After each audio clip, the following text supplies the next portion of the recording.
دو تین مسئلے ساتھیوں نے پوچھے ہیں. کسی نے کہا کہ دانتوں سے خون آتا رہتا ہے، تو روزے میں کوئی چیز ایسی چبائی جا سکتی ہے جس سے خون بند ہو جائے؟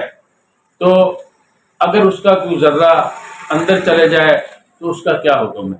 اسی طرح روزہ رکھنے کے بعد دانتوں میں کچھ کھانے کے ذرات ہوتے ہیں، اگر کوئی ذرہ حلق میں چلے جائے تو اس کا کیا حکم ہے؟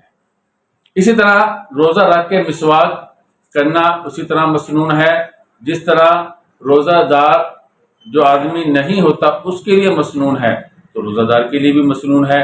تو عام طور پر کبھی ایسا بھی ہوتا ہے کہ مسواک کے کچھ ریشے حلق میں چلے جاتے ہیں. تو ان سب کا جواب یہ ہے، اگر مسواک کا کوئی ریشہ حلق میں چلا گیا تو اس سے روزہ نہیں ٹوٹتا. اور اسی طرح اگر کھانے کا کوئی ذرہ آپ کے دانتوں میں پھنسا ہوا تھا، آپ نے اسے نگل لیا، وہ چنے کی مقدار سے کم تھا تو اسے روزہ نہیں ٹوٹتا. اگر چنے کے برابر تھا یا اس سے زیادہ تو روزہ ٹوٹ جائے گا. اسی طرح آپ نے کوئی قابض قسم کی کوئی چیز لگائی دانتوں میں تاکہ جو خون نکلتا ہے وہ بند ہو جائے تو وہ جائز ہے، مگر کوئی چیز حلق میں نہ جائے، اس کا احتیاط کریں. اگر کوئی بہت سا باریک ذرہ وہ تھوک کے تابع ہو گیا جس کا ذائقہ بھی نہیں آتا، اس سے تو روزہ نہیں ٹوٹتا، مگر آپ احتیاط کریں. اگر کسی نے کھانے کا کوئی ذرہ جو منہ میں پھنسا ہوا تھا وہ چنے سے چھوٹا تھا، اس نے باہر نکالا پھر منہ میں نکل گیا تو اس کا روزہ ٹوٹ گیا. اگر اندر سے چلا گیا اندر، ٹھیک ہے، یا اس نے نگل لیا، اس سے روزہ نہیں ٹوٹتا.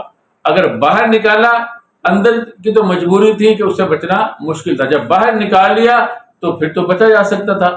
تو لہٰذا اگر باہر نکال کر پھر اس نے اندر ڈال دیا تو اس کا روزہ ٹوٹ گیا. جیسے میں نے خون کے بارے میں بتلایا تھا کہ اگر خون اتنا معمولی سا ہے کہ اس کا حلق میں ذائقہ محسوس نہیں ہوتا اور وہ لعاب کے تابع ہے، بہت تھوڑا سا ہے، وہ اگر حلق میں چلا جائے تو روزہ نہیں ٹوٹتا. اگر وہ زیادہ ہے، ٹھیک ہے، اور اس کا ذائقہ حلق میں آتا ہے تو اس سے روزہ ٹوٹ جاتا ہے.